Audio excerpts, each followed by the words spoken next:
En el episodio de hoy estamos con mi querido amigo Eduardo Mangiarotti. Él es cura y profesor de teología. Él es referente para mí en todos estos temas, así que estoy muy feliz de que estés acá. Hola, Edu. Hola Lu, yo estoy chocho también, la verdad que es buenísimo. Esto de charla de amigos es como charla de amigos, cámara y micrófono de por medio, pero bueno, charla de amigos Pero igual. va a estar muy bien igual. Em, yo hoy quisiera hablar sobre el misticismo. ¿Qué es para vos el misticismo? O desde tu formación, desde tu experiencia, ¿qué hay ahí?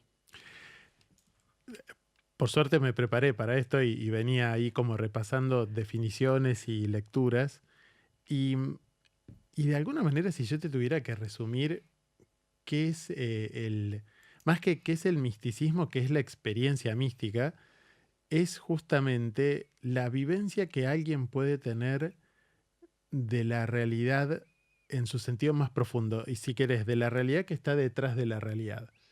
Hay mucho de eso. Y eso, después, digamos, por supuesto, uno sobre eso puede construir un montón de cuestiones y está todo lo que a veces la gente enseguida asocia el misticismo y a un místico con alguien que vive experiencias extraordinarias, que levita, se biloca, se teletransporta, qué sé yo, puede curar, lee las almas, etcétera, etcétera, etcétera. Pero en realidad lo que está, y esto es interesante porque es común, te diría, a todas las grandes tradiciones religiosas, lo que está de fondo nunca es tanto eso, sino justamente esta experiencia definitiva de lo real, expresada de un montón, por supuesto, maneras diferentes, pero esta experiencia que un autor al que sigo mucho define como, o mejor dicho, describe como presencia, para usar un término muy amplio. Uno tiene una experiencia de una presencia detrás de las cosas, detrás de la realidad, que trasciende, pero que no por eso es distante, sino que por eso es cercano. Y que por ahí acá ya es como la primera cosa, que es que siempre que hablamos de misticismo nos movemos dentro del lenguaje de la paradoja, por eso, y de la metáfora, porque siempre está también esta tensión de que la persona que vive esta experiencia al mismo tiempo dice, no lo puedo expresar lo que viví y a la vez necesita expresarlo. Por eso los místicos se la pasan hablando, que es muy gracioso, que dicen, Pasan no mucho tiempo sé. en silencio y luego también compartiendo. Sí, y escriben y pero viven esa lucha interna de lo que escribí, no tengo manera nunca se termina de acercar a lo que yo quiero transmitir. Para mí hay experiencias muy fuertes de eso, como San Juan de la Cruz o Tomás de Aquino, que es un teólogo, pero también es un místico medieval, casi sobre el final de su vida, y un poco se muere por eso, tiene una experiencia mística profundísima, y después de eso quería quemar todo lo que había escrito. Y cuando le preguntan por qué, dice, porque después de todo lo que vi, lo que escribí es como paja tirada al viento, dice. Amo. Y hay mucho, pero está siempre esa idea, ¿no? Creo que en poesía, y el poeta para mí siempre tiene algo de místico, está esta dimensión, esta cuestión de me arrimo a algo y quiero llegar y lo quiero atravesar y al mismo tiempo sé que no llego, pero no puedo dejar de intentar. Es una cosa, una tensión fascinante, desgarradora, pero que al mismo tiempo es una gran motivadora de creación. Por eso yo creo que no es casualidad que muchos místicos son grandes poetas y que muchos poetas suelen tener algo de místico también. ¿Hay alguna tensión entre esa vivencia mística que pueden tener algunas personas y tal vez los dogmas religiosos? ¿Puede contradecirse? Es una re buena pregunta esa, porque de alguna manera yo creo que todas las grandes tradiciones espirituales se construyen en base a una experiencia. Alguien tiene una experiencia y en base a eso, qué sé yo, la experiencia de Jesús de, de su ser hijo de Dios, y también después podemos entrar en un montón de matices, ¿no? Pero esa experiencia de filiación, de quién es Dios, que él quiere comunicar, y la experiencia mística de encuentro con Jesús que viven también sus primeros seguidores, la experiencia, qué sé yo, pienso la experiencia de iluminación del Buda, la experiencia de un montón en el sufismo y en un montón de corrientes más. Siempre hay una experiencia y en torno a eso se va construyendo, y hay una expresión buenísima, una catedral semiótica. O sea, en torno a eso se va construyendo un montón de símbolos, de signos para que eso no se pierda, para que eso se entienda, para que eso se explaye. Y esa catedral o esa construcción es lo que nosotros podríamos llamar la religión, que no está opuesta, que muchas veces hay gente que hoy Viste que está muy esta cosa hoy de decir, yo soy espiritual, no soy religioso, y lo entiendo porque lo que es real es que hay mucha gente que por ahí, por decirlo así, conoce la catedral y vive ahí, pero no sabe por qué y sobre qué está construida. Entonces, claro, cuando uno no sabe, cuando uno no tiene la experiencia, y acá la experiencia es la palabra clave siempre, y lo más natural es que todo lo demás o pierda sentido, o peor todavía, que es lo que ocurre muchas veces, se lo utilice mal. El que tiene la experiencia también valora todo lo otro, pero sabe que eso otro no es lo definitivo, que eso está al servicio, es como un custodio, es un medio, es un puente, pero siempre lo que está de fondo es la experiencia.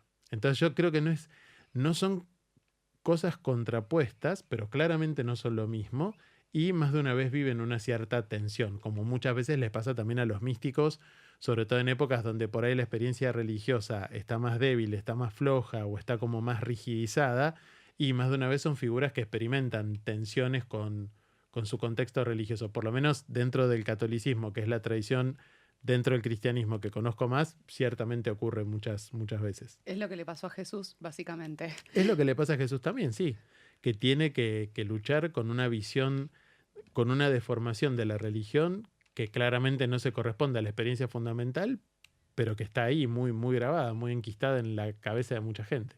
O sea, Jesús era un místico. Pero 100%. Tenía Sí, una, sí. para mí, el misticismo, si lo tuviera que definir de manera simple, sería como la vivencia directa de Dios. Sí. Como algo de eso. Dios está ahí. Es muy gracioso que vos Existe. digas Dios así, y yo dije, bueno, yo voy a decir presencia para decirlo lo más abierto. ¿Viste cómo es esto? Pero sí, Las sí. alternancias. Sí, por supuesto. Después hay que ver qué es lo que uno entiende. Para mí es una palabra que hay que tomarla. Dios y amor, vos que has hablado tan lindo y también del tema de ojo con el amor romántico, cómo uno lo toma, la palabra Dios pasa algo similar. Está tan cargada que hay que ver qué es lo que uno entiende cuando uno dice Dios. Pero sí, es esa vivencia de una presencia que no siempre es personal, no siempre se la experimenta como personal. El budismo no lo tiene eso, por ejemplo, pero que siempre hay algo ahí, y hay algo que te transforma, que te atraviesa, y y esto también me parece importante, no es algo que se queda en un ámbito privado, silencioso, interior, sino que también te lleva a otro vínculo con el otro y con el mundo. No hay experiencia mística que no te vincule más profundamente con el mundo en el que estás. Aún en los casos de personas que se retiran, que hacen una vida medio eremítica, siempre hay un vínculo con la realidad muy profundo. Como la materia, la sustancia, todo lo que nos rodea es materia divina, digamos, es encarnación de algo más grande. Eso pero 100%. Y además, hasta inclusive, contrariamente, y digo porque sé que vamos a hablar más particularmente de las mujeres místicas y demás, y además también son gente muy vinculada con su cultura. Qué sé yo, pienso en Teresa de Jesús, por ejemplo, que escribe, que viaja y que habla y que se mete en la España de su tiempo. Pienso en Catalina de Siena, que inclusive logra en un tiempo donde el Papa se había ido de Roma, ella, que era una mujer casi analfabeta, sin ningún poder ni político, ni económico, ni nada, logra convencerlo al Papa de que vuelva a Roma, que estaba viendo en Aviñón. En mujeres que armaron como las beguinas, que no sé si las ubicás, que son Por estas. supuesto. Me imagino que sí. ¿Podemos hablar un poco de ellas, de quiénes son? Sí, las beguinas del siglo XII al siglo XVI, más o menos, si mal no recuerdo, empieza a surgir este movimiento de mujeres que se organizan en comunidades que no eran conventos. O sea, no eran monjas. No eran monjas, pero al mismo tiempo su estilo de vida tenía mucho de análogo a lo monástico, o sea, tiene mucho de esta cosa de vivir en comunidad, el servicio a los demás, una comunión de bienes y mucho acceso al estudio. Muchas eran mujeres de mucho recurso, entonces eran muy cultas, muy formadas, y también una experiencia espiritual profundísima. Y de hecho, algunas de ellas nos llegan sus textos, como Margarita de Porret, Jadwiga de Amberes y varias más. Y con un estilo, además, que esto es lo interesante, muy audaz para hablar de ellos. Que eso también es muy propio del místico, esta cosa de que toman el lenguaje y toman la experiencia y toman la tradición y al mismo tiempo por momentos sentís que la La estiran estiran y la todo lo posible y tensan. la tensan, sí. Como que hay algo de la experiencia mística que en este sentido, como es mucho más vivencial, puede generar cierta tensión tal vez con el dogma, que muchas veces, volviendo un poco a lo que decías antes, puede quedar como una dimensión muy teórica, donde tal vez como no está habitada desde el cuerpo. Estoy como yendo y viniendo con lo que Sí, decías. sí, a ver, creo que es eso. O por ahí si querés como más que con el dogma en sí, con ciertas expresiones. Ese es muchas veces el problema. Es como muchas veces los místicos vienen para recordarnos que Dios es alguien a quien no se puede domesticar, para mí.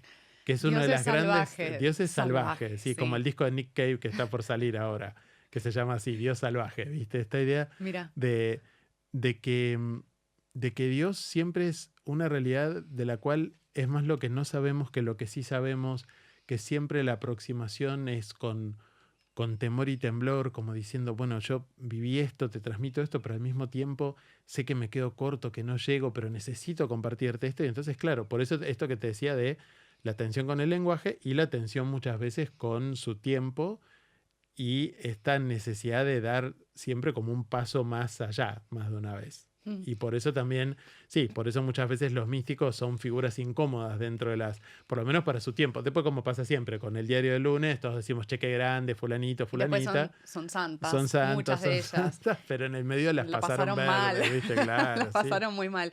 Sí, estoy pensando en muchas de estas místicas del medioevo que estuve explorando, sus historias de vida, y muchas tenían, bueno, por ejemplo, muchos problemas de salud. Entonces me preguntaba también si había algo, no sé, esta es mi interpretación, muy mía, de que a veces la experiencia mística puede ser tan choqueante en un sentido que tal vez nuestro cuerpo físico y nuestra psiquis no tiene la consistencia o la solidez para atravesarlo y que quedamos después detonadas en la cama. Así. Sí, sí, es muy loco eso, viste, yendo a las cosas más extraordinarias, pero hay registro de eso, de fenómenos físicos extraordinarios, de que de golpe las experiencias de éxtasis, de levitación, y sí, esta cosa de que acercarse a esto siempre es acercarse al fuego. No por nada el fuego es una de las primeras imágenes de la divinidad.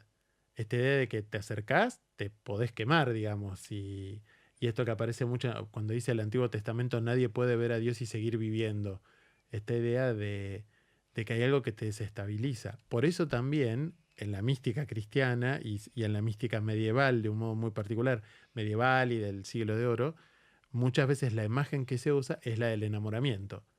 Porque enamorarse es un poco eso, tácate. Alguien te saca el felpudo de abajo del piso y te hace pomada también, ¿viste? Esta cosa que decís, qué lindo enamorarse y al mismo tiempo, qué cagada enamorarse, ¿viste? Me Desde quiero ya. matar, que me No enamoré. tengo más control sobre mi vida, ahora estoy pendiente de otra persona. Exacto, ¿viste? Eso que aparece muchas veces y que San Juan de la Cruz, por ejemplo, usa esa imagen en su cántico espiritual, que él arranca además escribiendo poesía, que es un gran místico, pero además es un gran poeta de la lengua española, y después arranca haciendo poesía para explicar su experiencia espiritual y le dice, no, bueno, pero explicar, como que nadie entiende esto. Y él dice, bueno, yo explico, pero igual cada uno saque lo que quiera, sus conclusiones, y la imagen que él usa es la de sentirse tocados por Dios y que después eso deja una herida dulce, pero al mismo tiempo que te mata, que te pone en busca. Entonces, ¿a dónde huiste, amado, y me dejaste como herido? Como el siervo viste habiéndome herido, salí tras ti clamando y era sido, dice, ¿no? Así arranca el cántico espiritual, esta idea de que Dios te agarra, te hiere y después se va. Y vos, y la vida es ponerse en búsqueda de eso, que obviamente se va, pero no se va, digamos, Por pero esta supuesto. cosa de que algo te toca y te deja de vuelta, como enamorado, medio tarado, digamos, ¿no? Bastante, sí.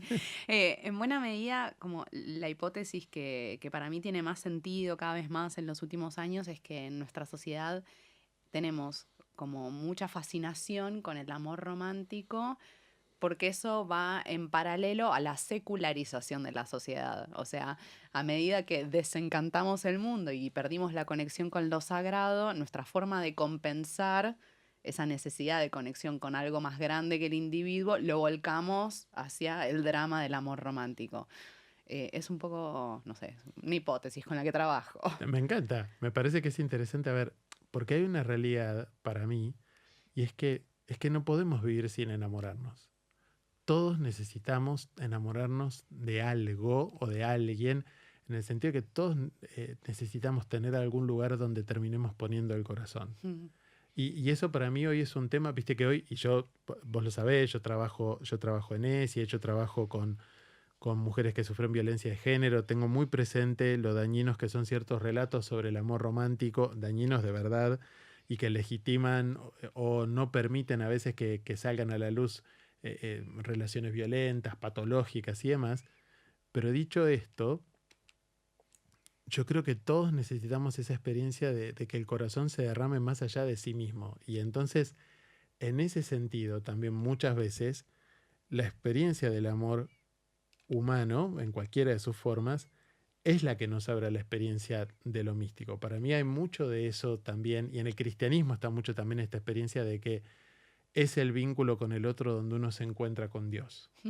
Y, y por eso nunca es solo la mística de me voy a rezar, y por supuesto está eso, la búsqueda del silencio, de la quietud, de un desprendimiento que a veces llega a niveles extremos, pero, pero que siempre tiene que ver con esta experiencia de amor. Es porque me enamoré, busco estar a disposición de eso, y por eso todos los símbolos que vienen del mundo del amor cortés, del amor caballeresco, que los usan no solamente las mujeres, sino también los varones, que eso también es muy interesante.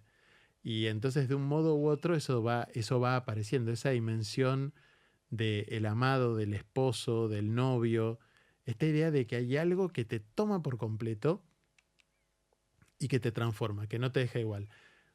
Pero como te decía, para mí lo interesante es darse cuenta, por lo menos en mi tradición, que eso, que en algunos tiene representantes más extraordinarios, grandes poetas, grandes místicos, pero que es algo accesible a todos. Para mí, y de vuelta lo digo desde mi tradición, no como un invento mío, la vivencia mística, esta vivencia de encontrarse con una presencia más allá de las cosas, pero no porque porque las expulsa, sino porque está como detrás y desde ahí las transforma.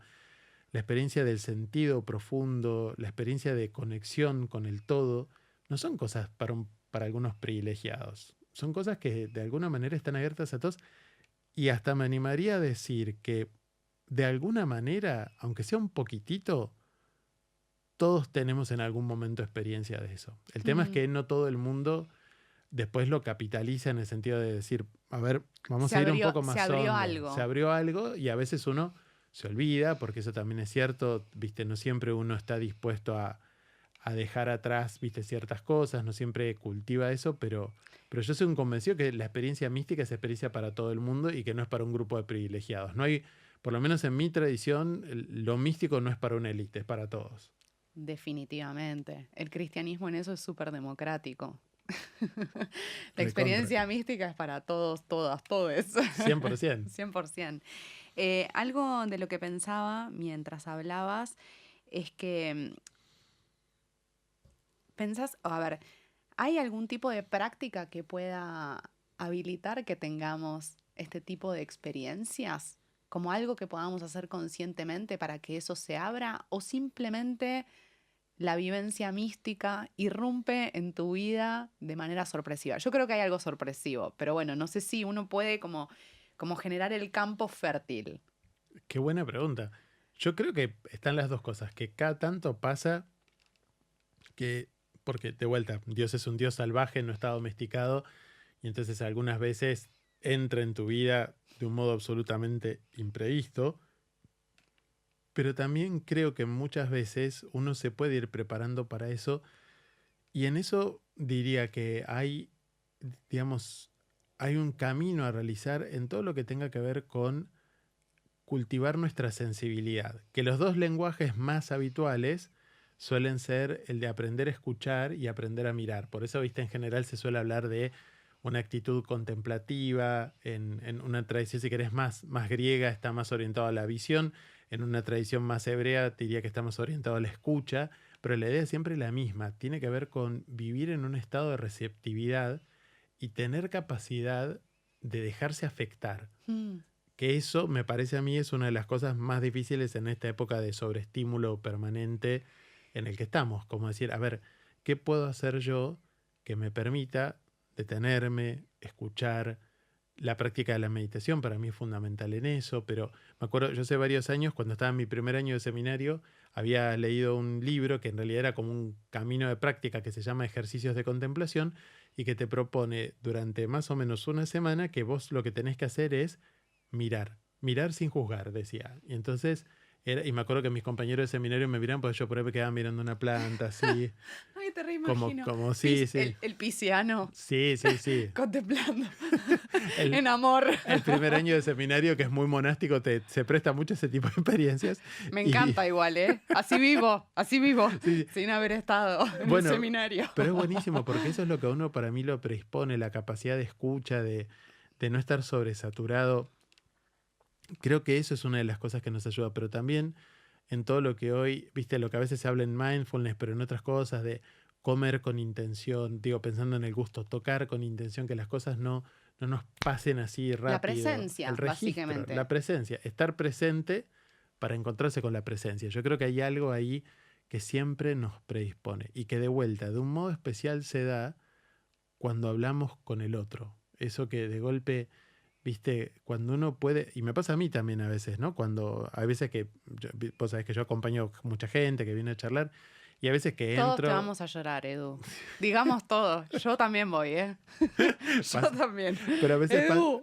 pero muchas veces me pasa que llego a mi despacho, hago pasar a la persona y últimamente vengo tratando también de decir, a ver, antes de que entre la persona, yo mismo que por ahí vengo y estoy, no sé, y estaba mandando mail y me dicen, llegó fulanito, entonces bajo un segundo antes, prendo una velita ahí en mi escritorio, me siento, pienso y después trato de mirar a la persona, porque muchas veces el momento del encuentro se da cuando uno simplemente lo mira al otro y sentís que ya con la mirada le estás habilitando ese espacio para que se sienta recibida, recibido, y uno mismo puede empezar a ver qué es lo que hay detrás. Yo creo que ese ejercicio en la mirada, en la escucha, es del otro, de la realidad y de uno mismo también, es una de las cosas que más nos predispone a la experiencia mística, porque quiere decir que uno está con la piel más finita, uno está más permeable. Y creo que al mismo tiempo, la experiencia mística, la experiencia de lo profundo, del misterio,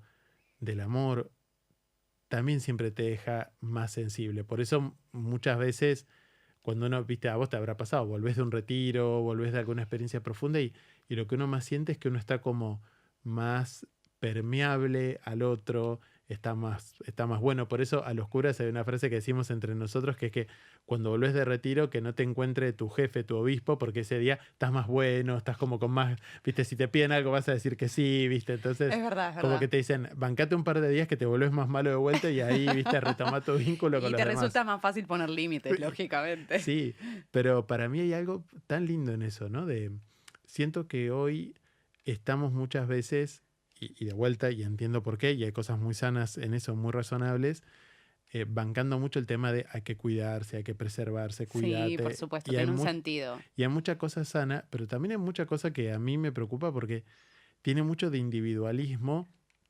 De aislamiento. Y de aislamiento, que para algunas situaciones es buena, pero no se puede vivir así. No podés vivir aislado del mundo, de la realidad, de lo que le pasa al país. Viste que esto uno lo escucha muchas veces, de ciertas tendencias espirituales. Bueno, no, me voy a correr de esto que me hace mal. Está bien, de algunas cosas es sano y necesario, pero hay otras que no. Y los grandes místicos, de vuelta, siempre han sido gente que de alguna manera terminan muy comprometidos con su realidad. En el Zen, por ejemplo... Jesús era el más comprometido. Jesús... Pero también fíjate, en el Zen, no sé si ubicás, hay una serie de pinturas que son una iluminación sobre el itinerario místico, que es la historia de un chico que va buscando un buey. Y entonces, y va hablando de cómo ese buey se pierde, lo busca, hasta que llega al Satori, a la iluminación, y ahí hay un dibujo que es nada, que es como el lienzo en blanco. Y después de todo eso, el chiquito que encuentra el buey vuelve al mercado, que es una imagen del mundo, que es como decir, bueno, y después de todo lo que viví, ¿qué me pasa? Y Vuelvo a la sociedad. Vuelvo a la sociedad, con lo que traigo transformado. Es un poco como el ciclo famoso del viaje del héroe. Obvio. ¿viste? No hay nada nuevo bajo el sol, pero siempre es ese itinerario que en la Biblia está, que en los místicos está, decir, bueno, viví esto y ahora tenés que ver qué vas a hacer con esto. ¿Cómo lo pones a circular? ¿Cómo lo pones a circular? Sí, yo pensaba un poco volviendo atrás en la conversación que definitivamente hay momentos tal vez los traumáticos. Yo siento que los momentos traumáticos habilitan esta experiencia mística, ¿no? Como esta vivencia directa de Dios, esos momentos donde muchas veces nos enfrentamos cara a cara con la muerte. Como que ahí muchas personas tenemos una vivencia de que hay algo muchísimo más grande que esta conciencia individual, que esta voluntad del yo.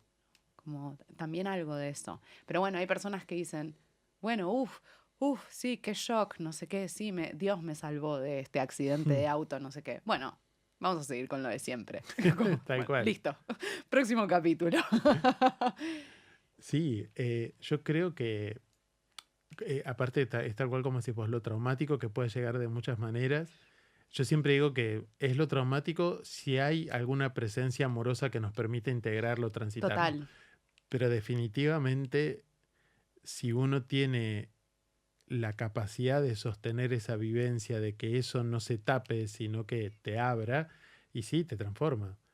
Yo hace 2 años, por lo sé, estuve muy enfermo, casi me muero, y la experiencia previa, la experiencia del hospital, la experiencia del tiempo posterior, estuvo muy coronada de ese sentimiento de presencia. Sobre todo me acuerdo en el tiempo del hospital y en el tiempo y el mes como de ermitaño que tuve que vivir después, que estaba muy guardado ahí en mi casa. Esta cosa de que de golpe también se corta la locura de lo cotidiano y uno se pone muy delante de sí mismo y del mundo y decir, bueno, ¿y ahora para, para quién estoy acá? ¿Para qué estoy caminando? ¿Para quiénes son mis cosas? ¿Para quién es mi amor? ¿Para qué estoy acá en este mundo? Hacerse esas preguntas que incomodan, pero que cuando estás ahí son un poco inevitables, ¿no? ¿Y ahora qué pasa? ¿Y si me muero? ¿No? ¿Para dónde estaba yendo mi vida? ¿Para dónde la estaba llevando? Para mí es muy difícil que si uno vive eso, muy difícil no, porque es como decís vos, ocurre, pero sí sería muy triste pensar que eso nos deje iguales que como estábamos antes. Que la experiencia de una pérdida puede ser a veces, que uno vuelve a tomar conciencia de lo esencial, de decir, mirá, viste qué cantidad de pavadas por las cuales me preocupo, y de golpe uno Ordena. dice, viste, hay algo ahí que te reubica. Sí. Y los místicos justamente también tienen eso para con los demás. Son personas que cuando la gente, por eso siempre es gracioso también, más de una vez son gente que quiere vivir medio sola, y la gente los va a buscar, porque No pueden huir. no, claro, y les piden un consejo, les piden algo, porque siempre está esta cosa de que el místico, porque es alguien que está tocado por Dios, que tiene esa experiencia, tiene esa capacidad para mí de reubicarte. Como muchos gurúes, viste, en la India, esa idea de que cada uno tiene su gesto, ahora no me acuerdo, el dayan es la bendición, no me acuerdo cómo se Sí, dice. creo que se llama así. Pero esta idea de que en ese gesto hay algo que a vos te recentra, te reubica, y que de alguna manera, claro, y que de alguna manera te lleva como a ese nivel más fundamental. Para mí, justamente, el místico tiene esa capacidad para con el otro, pero de vuelta, uno puede vivir estas experiencias que a uno lo abren y que van a cosas muy chiquitas y que se pueden vivir, sí, en un trauma, pero también en cosas muy sencillas de golpe. Sí, también en momentos de felicidad, Sí. definitivamente. La experiencia de la belleza, la experiencia del amor. Muchas amigas que han sido madres y que han parido me dicen como que en ese momento sienten una instancia de revelación, ¿no? Como que hay algo que se abre en el cuerpo, donde desaparece de algún modo la noción habitual de tiempo y espacio que tenemos, y que empiezan a ver a todo conectado, con todo, que ven a veces algunas de sus ancestras que ya no están en este plano, como ese tipo de experiencias también, ¿no? Y desde ya que es un momento de mucha vida, un nacimiento. Sí, y fíjate que debe haber pocas cosas. Hace poco una amiga mía me contaba de su experiencia de parir, y debe haber pocas cosas más animales para un ser humano que parir. Que todo se vuelve, viste, que el sudor, la sangre, viste, que estén por ahí, viste, se hacen encima, viste, o sea, Sí. todo eso, ahí, y sin embargo, y al mismo tiempo, en ese momento que es grito y gruñido, está bien que por ahí en el contexto medio aséptico del hospital, pero igual es todo, como decís vos, súper vital, animal, y eso es una experiencia mística también. Contra toda cosa que a veces uno se imagina al místico como el que está así, Etérico y sí, sutil. viste, como, viste, cantando así, ¿no? Con los ojos cerrados. Eso abre a una experiencia del todo, y eso... me acuerdo que un señor que conocía me decía, yo empecé a creer en Dios cuando tuve a mi hija en brazos por primera vez. Me pusieron Qué en brazos a mi hija hermoso. y fue como decir, ah, bueno, sí, hay algo más. Hay algo más. Y eso, y esa es otra cosa linda, de vuelta, hablando de estas cosas paradojales, fíjate, ¿no? Lo trascendente, lo absoluto, lo profundo, lo supremo y todas las palabras que solemos usar para lo divino, revelado en la máxima fragilidad. Mm, En el parto, en el bebé, en una vida que está ahí, que le puedes hacer lo que quieras, y sin embargo uno dice, acá hay algo de lo divino. mm. Sí, lógicamente veo al símbolo del Sagrado Corazón y para mí tiene que ver mucho con eso, ¿no? Como dejarse atravesar. Como hay algo que es muy profundo en ese nivel. Para mí va por ahí la Sí, experiencia. sí, sí. Aprender a dejarse ser alguien con el corazón traspasado, aprender a recibir, que para Mm, mí es de las cosas más difíciles.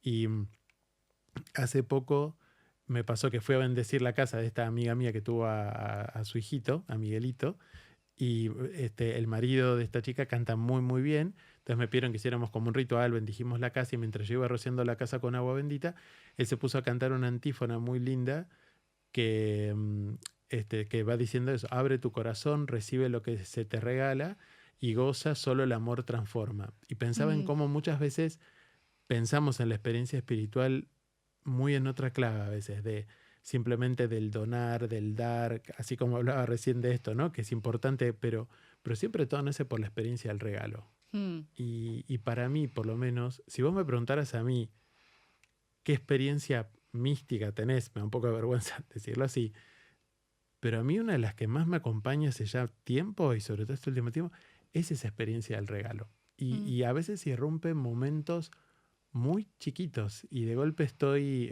yo trabajo, yo soy, además de párroco, soy director del colegio de la parroquia y a veces estoy ahí caminando y estoy en el patio y simplemente ver a los pibes y a las chicas del colegio que están ahí corriendo, charlando y volver a pensar qué regalo que es mi vida, qué regalo que es estar acá donde estoy. Me pasa a veces también mucho cuando voy a casa de mis viejos y por ahí, y en medio de todas las cosas típicas de vida familiar, también de discusiones y todo, pero de golpe tomo como un segundo de distancia y un segundo de distancia, un metro de distancia y vuelvo a decir, qué increíble esto, que hay amor en mi vida, hay gente que me quiere, hay gente a la que puedo querer. Lo pienso, me pasa mucho en la parroquia, me pasa en la misa y de vuelta, en torno a cosas muy, muy simples y es como que uno ahí dice, bueno, acá está el regalo, está acá, se te ofrece esa presencia amorosa en las cosas más chiquititas e ínfimas que uno a veces se podría imaginar. mm. Qué lindo eso que estás diciendo. Tengo dos comentarios para hacerte, dos preguntas. Es un poco más filosófico, no es algo que yo crea, pero es algo, digamos, que estuve charlando en los últimos meses, en el último tiempo, que es que hay muchas personas que dicen, Dios no existe porque si Dios existiera, no existiría, inserte lo que guste, la guerra, el colapso ecológico, el holocausto, la pobreza, etcétera. Y yo creo que eso también es parte de Dios, de un Dios salvaje. Mm. Pero no sé vos qué dirías ante esa pregunta o ante ese comentario. Y es la pregunta que creo, La pregunta del millón. sí, sí, a ver, la pregunta por el mal en el mundo, la presencia del mal, es tan desgarradora. Em, yo creo que la primera cosa desde una mirada espiritual es siempre entender que hay algo ahí que no debería explicarse demasiado fácilmente, que tiene que permanecer esa dimensión de desgarro, de grito, del dolor del inocente, sobre todo. Mm, ¿Quién puede explicar eso, no? Salir con una explicación fácil frente a eso me parece un insulto frente al dolor del mm, otro. Y siempre hay algo de que uno dice, yo no sé, yo no tengo una explicación para esto, porque me atraviesa igual que a cualquiera. Y qué sé yo veo a veces, viste, no sé, veo a la gente que viene a pedir ayuda a Cáritas, a la parroquia, o estoy al lado de una cama de hospital teniéndole la mano a alguien que sé que se está muriendo y que se está muriendo, no te hablo de una persona mayor, viste, una persona joven o simplemente el dolor de la vida, así más cotidiano, que uno a veces lo ve, la vida por momentos es tan difícil, viste, y viene alguien y te cuenta su proyecto que se rompió, Mm. el dolor que siente por estar lejos de su tierra, el sentir que no encuentran una persona a quien querer, esas cosas muy cotidianas, pero que a mí me destruyen, porque si no, no te pongas a llorar. Yo Porque, sabía que iba a llorar. Siempre lloramos con Edu. este, pero viste, y uno ve todo eso, y eso para mí a uno primero tiene que quedarse en esa cosa de silencio, de respeto, pero al mismo tiempo siempre pienso que está esta posibilidad de que uno pueda sostener algo de eso, ¿viste? Aunque sea un poquito de eso.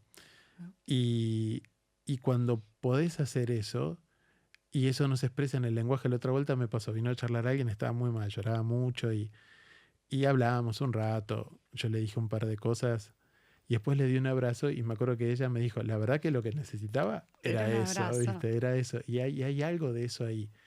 Y, y me acuerdo, y justo yo te había traído, viste que te dije, voy a traer algunas místicas, y hay una mujer que para mí es una mística de ahora, Me encanta. que se murió, Denise Levertov, que era una poeta norteamericana, y ella escribe esto que justamente para mí, si lo puedo leer, Por favor. que se llama Salmo de la Ciudad. Ella tenía una búsqueda espiritual muy grande y en su último tiempo se acerca mucho al cristianismo y escribe esto, y en este tiempo esto me resuena un montón. Ahora no sé, medio que lo digo para autobloquearme, pero no sé, siempre que lo leo me emociono mucho, pero se llama Salmo de la Ciudad y dice, las matanzas prosiguen, el dolor y la desgracia se perpetúan a cada segundo en la cadena de los genes, deliberadamente se perpetran injusticias y el aire está cargado con el polvo de esperanzas frustradas.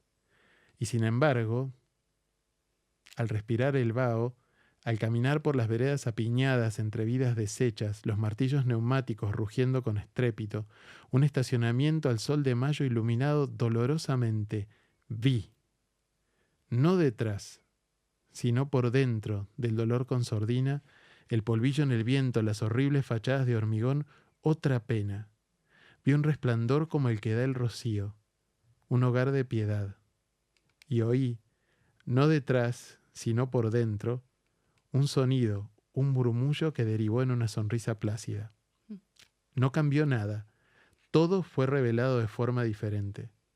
No que no hubiera horror, ni tampoco que no prosiguieran las matanzas, tampoco que creyera que la desesperanza se fuera a terminar, sino más bien que todo, como si fuera transparente, nos revelaba una otredad sagrada, y que eso era la dicha. He visto el paraíso en el polvo de la calle. Qué Eso para hermoso. mí es la experiencia mística y es un poco eso, ¿no? Esta cosa de que de golpe también delante del dolor uno también siente, y me encanta que ella dice, ¿no? Esto de que es una sonrisa, pero también es una pena, que uno siente el dolor también de este Dios que te dice, eso es muy de mi tradición, ¿no? Que te dice, esto no está bien, hay que hacer algo con esto, ¿no? Mm. Y a veces uno puede hacer mucho y a veces puede hacer muy poco y a veces no puedes hacer nada y puedes estar ahí solamente con el otro, Presencia. pero, pero para mí hay algo de eso, ¿no? Y está bien que uno se pregunte y que grite y se enoje, porque muchas veces eso es lo que te lleva también a un encuentro con Dios para mí. Sí, totalmente. Em, y, eh, ¿Y qué hay de esas personas que han visto a la Virgen y que sintieron olor a rosas? No puedo evitar preguntar por ella. Ay, miles. Yo la mejor anécdota que tengo de eso es una vuelta a un señor que conozco, súper creyente, pero un tipo con una mentalidad científica, médico, brillante, viene y me dice, Chedu, estoy con un tema, me dice, tengo un paciente que me vino a contar, y él es muy anti todo esto, anti el tema de revelaciones y visiones y todo, muy creyente, pero muy como en ese estilo, muy racional, muy práctico. Y me dice, tengo un paciente que me dice que se le está apareciendo la Virgen, ¿qué hago? Entonces le digo, pero ¿y qué onda? No, es que el tema es que él está muy traumado porque él es judío. Entonces no entiende por qué se le aparece la Virgen. ¿Y él qué le dijo a la Virgen? Y él le dijo que era judío. Y la Virgen que le contestó que ella también, que Por después es supuesto. cierto. Entonces, Me parece hermosa la historia. para mí hay algo, en la Iglesia Católica se habla de que eso, todo lo que puedan ser experiencias extraordinarias de visiones, locuciones internas, que cuando no ves algo Locuciones pero que escuchas internas. una voz, Sí, sí.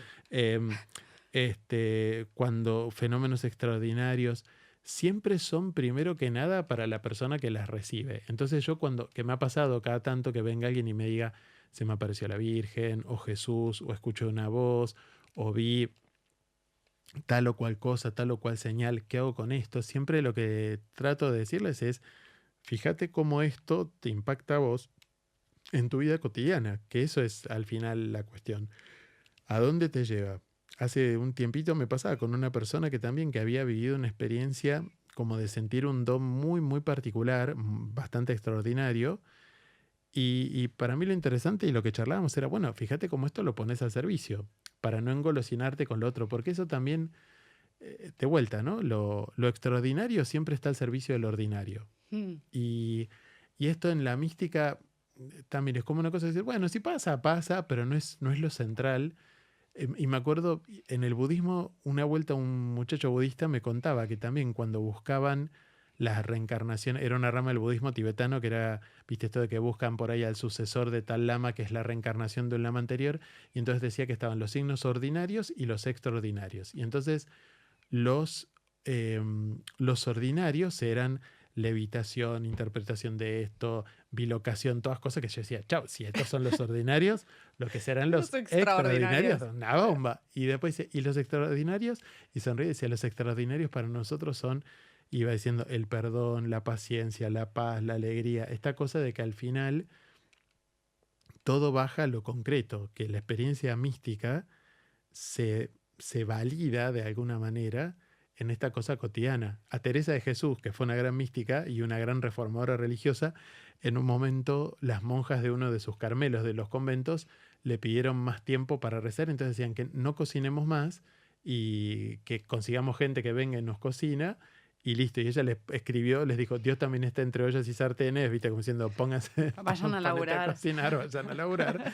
Pero me parece que hay algo ahí, para mí también, como decir, cuando pasa algo extraordinario y pasan más cosas de las que uno se imagina. El otro día un chico me contaba de una visión que tuvo su mamá de Santa Teresita de Lisieux, que incluye viste, uno de los símbolos de Teresita es la rosa, y en medio de toda esa visión quedó una rosa ahí, no me acuerdo si en la escalera de la casa o algo así, y la rosa, que tiene 18 años, sigue en la casa, sin... Y les digo, ¿pero está igual? Sí, me dice, está un poco baqueteada, pero ¿qué rosa te aguanta 18 años?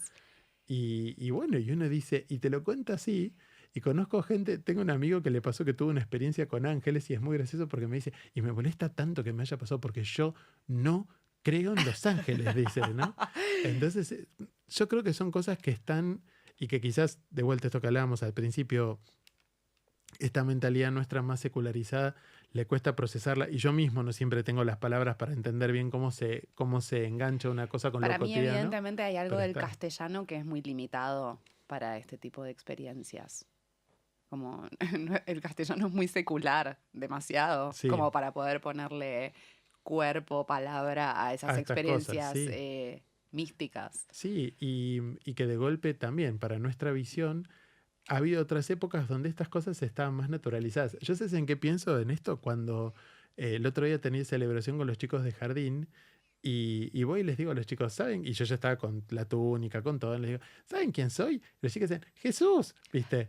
Y después pensaba, sí, siempre que me pasa eso salgo con la autoestima por el techo, ¿viste? Sí. Listo. Bien arriba. Me identificaron con el jefe, pero lo que siempre pienso es qué loco que para estos chiquitos la presencia de Jesús, de que Jesús está ahí, es lo más natural del mundo. Es cotidiano. O la Virgen, y te pasa con otras cosas y que te dicen, vi esto, vi lo otro. Hay una vivencia de lo sagrado, entendida como metida en medio de lo profano, para hablarlo así, de lo cotidiano, y que es algo distinto, porque también ellos tienen una conciencia muy fuerte de eso, que eso te impresiona mucho de los chiquitos, ciertas intuiciones con respecto a...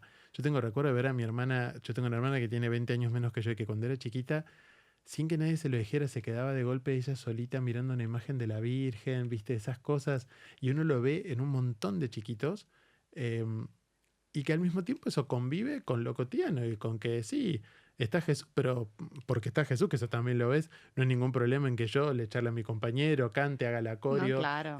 no sé, viste, tenga ganas de hacer pis y le diga a la maestra, a la seño, quiere ir a hacer pis, viste, ¿no? Toda esa, y eso de alguna manera, ahí también uno entiende para mí por qué Jesús dice que solamente como, si nos hacemos como niños entramos en el reino, que no tiene que ver con una cosa infantilista, pero sí quizás con esta mirada más inocente y más depurada frente a las cosas. Sin juicio. Sin juicio. Y sin tanto intelecto.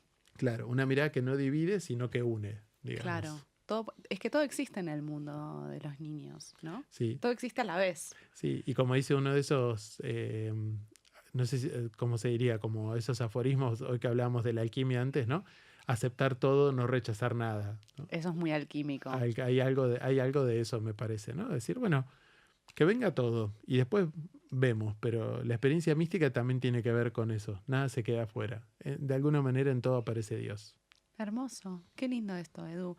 Bueno, y lo último, ¿quién es como tu mística preferida? Bueno, esa es fácil, porque mi mística preferida es Catalina de Siena. Cuando yo tenía 20 años, tenía 19, me recomendó un cura que me hiciera amigo de las mujeres santas, me lo dijo así. Y cayó entre mis manos una biografía de Catalina de Siena, que fue una mística medieval, vivió en la segunda mitad del siglo XIV, que la nombré hace un ratito, y ella tiene una mística muy fuerte de encuentro con un amor de Dios. Ella, su gran símbolo, yo creo que todos los, dependiendo de la mística, en el cristianismo suele aparecer mucho el tema del fuego, de la llama, por el Espíritu Santo, y ella tiene mucho eso. Ella decía, de hecho, mi naturaleza es ser fuego, ¿no? Esta idea y a mí en ese momento eso me tomó mucho, y esta cosa de que eso al mismo tiempo se traduce en ella en una experiencia de mucha pasión y de mucha compasión también. Y eso a mí me marcó. Por eso yo siempre tengo la medallita de ella acá.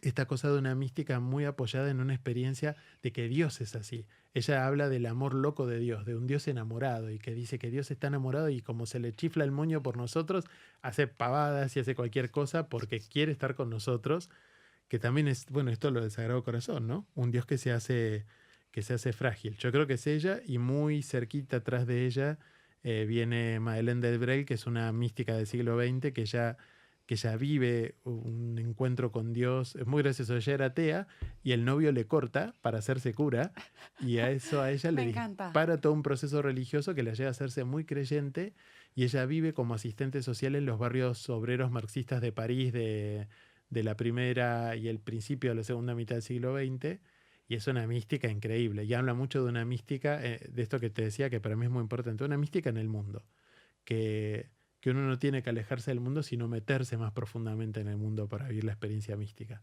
Eso está mucho en ella, y eso me gustó un montón. Bueno, es muy de curas del tercer mundo, ¿no? También, esto que traes.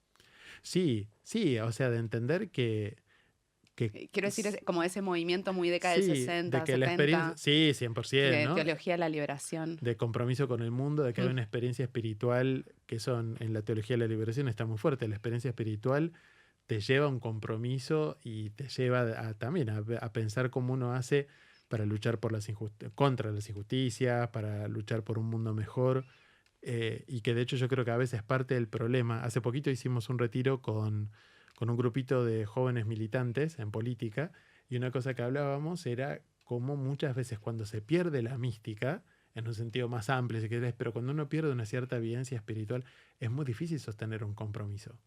Totalmente. Con la realidad. Totalmente. Entonces, vida mística y vida política para mí son dos cosas que van profundamente de la mano. Por supuesto que sí. Bueno, Edu, muchísimas gracias. Te seguiría haciendo preguntas y abriendo puertas y ventanas. Va a seguir, pero bueno, gracias por esta conversación. ¿Dónde te pueden encontrar? Me encuentran. A mí me dicen Edu y me dicen Mangia por Mangiarotti, entonces Edu Mangia es mi tag para todo. En Instagram estoy en @edumangia, en Twitter también. Y tengo un podcast que se llama La Brújula con Edu Mangiarotti, que está en Spotify, que es un poco hablar de estas cosas. Un podcast sencillito, muy casero de espiritualidad. Ahí me encuentro Hermoso, siempre. pero es muy hermoso y muy potente. Y también das clases. Y también tengo el taller que se llama igual La Brújula. En realidad el podcast se llama así por el taller, que también por las redes lo aviso y todos los meses se suma un lindo grupete de gente que a esta vuelta te tengo a vos. Me toca a mí. Como invitada de lujo ahí Sí, también participando. Amo, me encantan tus clases y bueno, y toda la información que traes siempre como me resulta muy conmovedora, así que gracias por esa tarea. Hemos llegado al final del episodio. Si tienen ganas de escribirme, pueden hacerlo a mi correo electrónico hola@lugaitan.com o en mi página web lugaitan.com. Muchísimas gracias.